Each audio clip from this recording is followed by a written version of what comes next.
Welcome back in the studio. We are here, as you previously seen, Sylvain Auclair performing with his Bryan Adams tribute band, one of the many bands that this man has.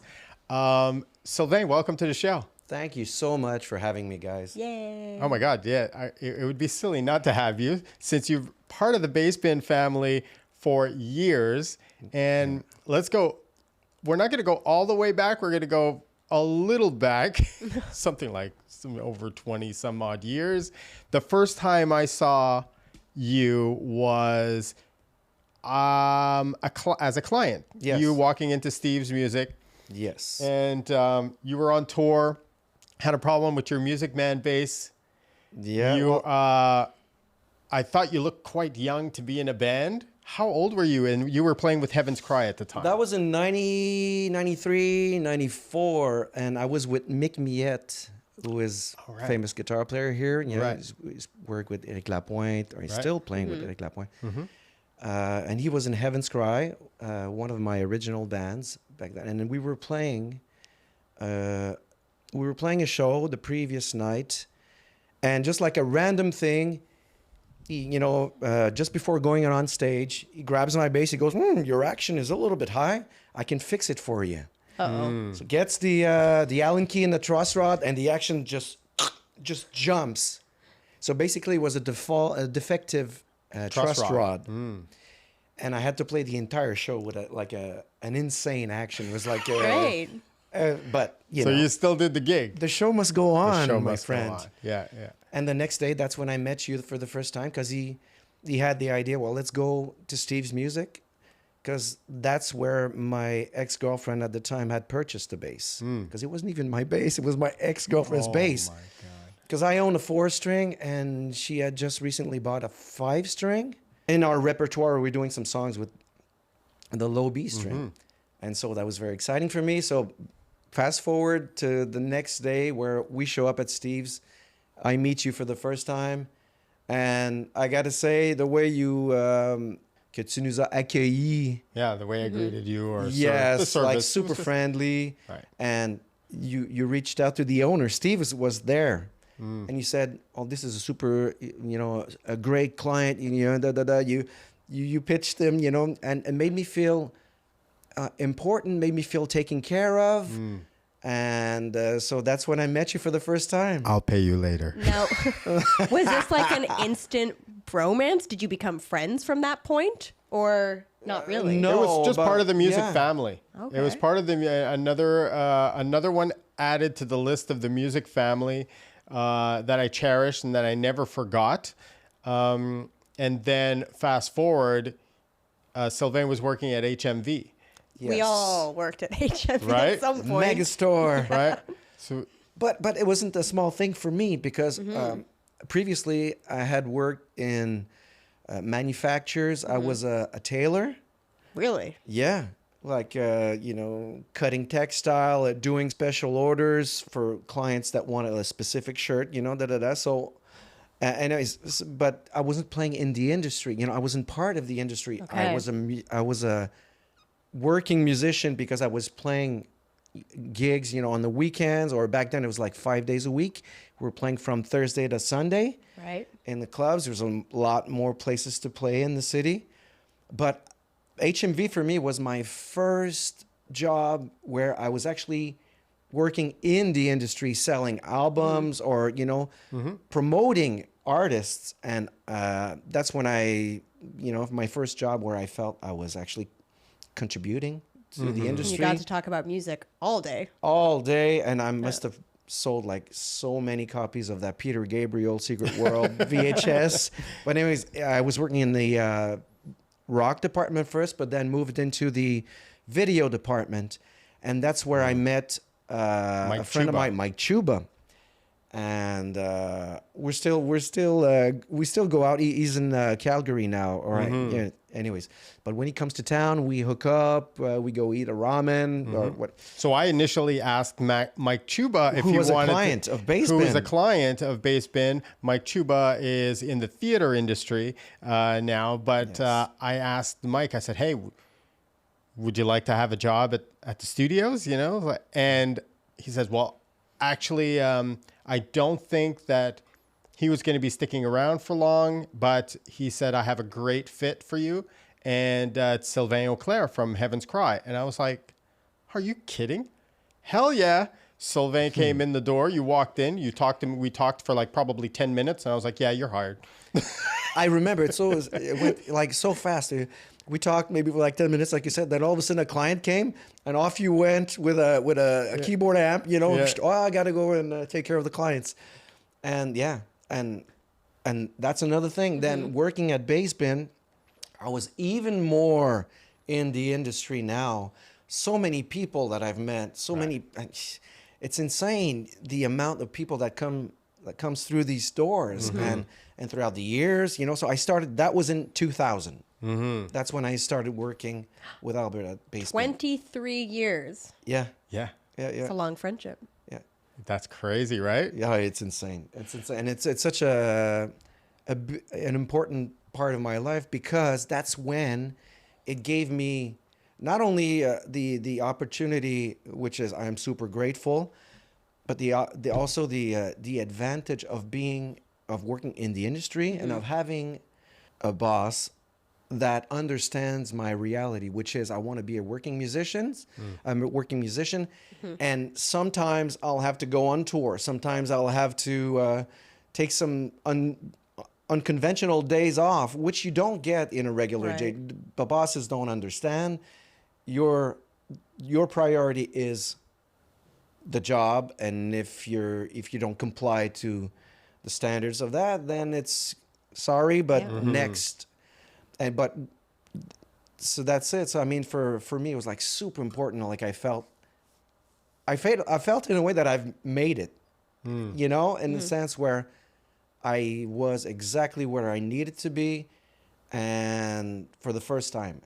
That must be a really cool moment in your life. I mean, I think all of us at one point went through that, where you're trying to juggle, you know, the day job while also being a musician, and you can't imagine there being a time where all day, every day is just music. That must have been a really, really cool time in your life to go, wow, all day, every day now, it's just music in one place or another. Well, I think that I feel extremely privileged, you know, but I don't think there's any better feeling than waking up in the morning and thinking, wow, I'm going to be doing what I love to do. Now you say it as if it's like this easy path, but you play in a lot of different projects. You play in Heaven's Cry. You are one of the original members of Heaven's Cry. You play in another progressive band called Karcius. Karcius, yeah. Which you've often toured Germany, the Netherlands. France. Yeah. You've gone on tour like lots of times with that band. You play in a bunch of cover bands here in Montreal. You play in a Supertramp tribute. Sting in the Police. Sting in the Police. You play in now a new one, which we all have witnessed, the Bryan Adams, which is absolutely amazing. Thank you. How are you juggling all of this and working at the studio? How do you even like arrange a schedule like that to not double book yourself? Well, I guess one of the, as far as the gigs and the shows and the bands go, since I'm a singer, I'm the main singer, or one, you know, in some cases, one of the main singers. You can't really book a show without having. So you're a priority. I think it's about when you put on the hat of an entrepreneur, and you know you have to make a living.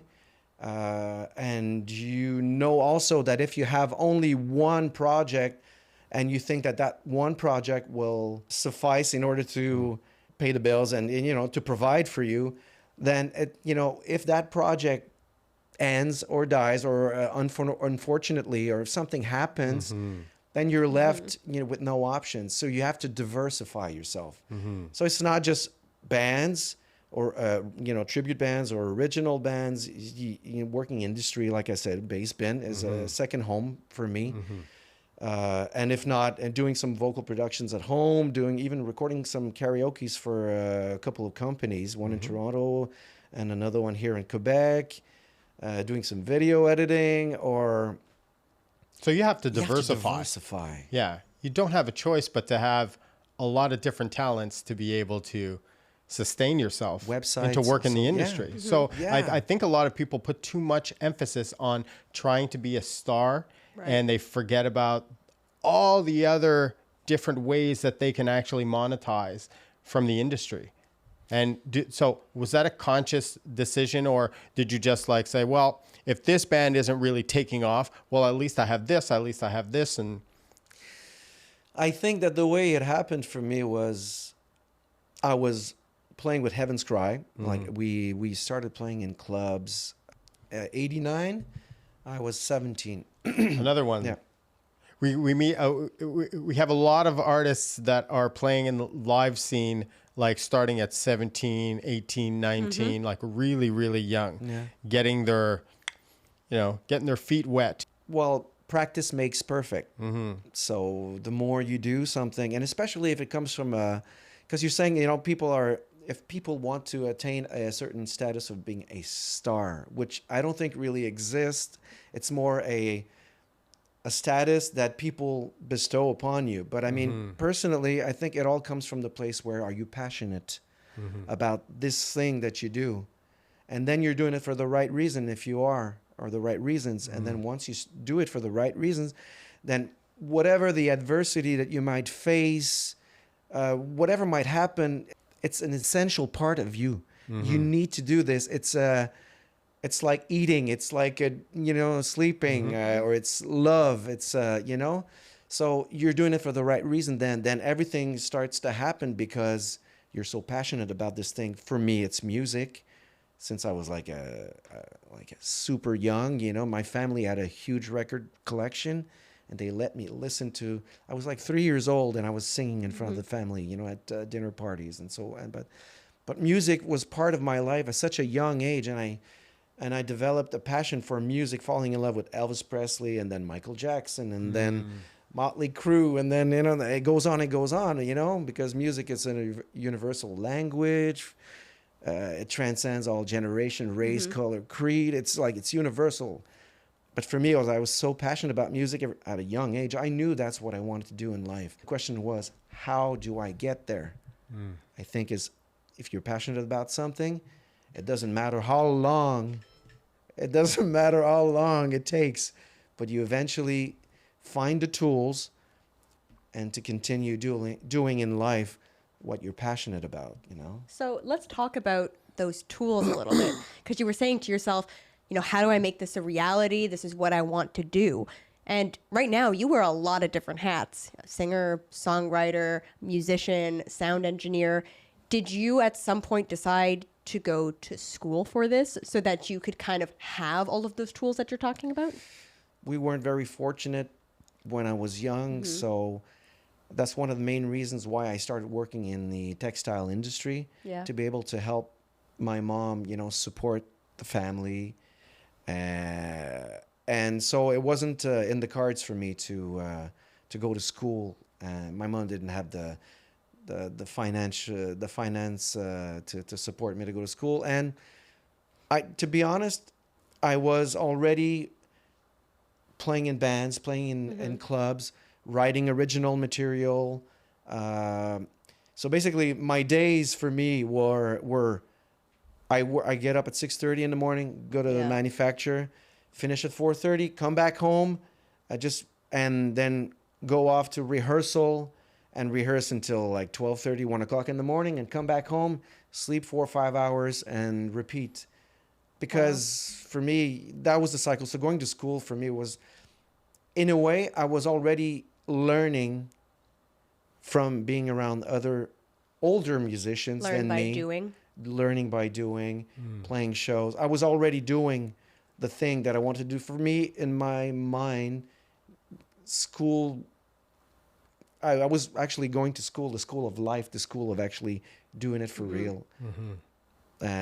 So school for me was like a later option where I just wanted to up my skills because I went from playing my original things to just leaving that on the side a little bit. And because of the opportunity of bass band, you know, meeting other musicians, going through the doors, and all of a sudden offering my services as a hired bass player, that I needed those skills to actually learn music faster, write charts, and be more proficient at learning music faster and recreating, you know, reproducing that music live more adequately. And so that's when it came more as a necessity later on to go to school, you know. So you were talking about, you know, working in the textile at first and then helping your family kind of with the bills and everything. Yeah.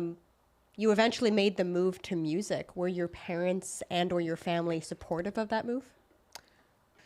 I think my mom, for her, when I look back on it, I think the important thing for her was that I was contributing financially and to be able to support, because at that point she was a single mom. And then I was contributing, so whatever I wanted to do with my off time, then it was That's my on you. thing. Exactly.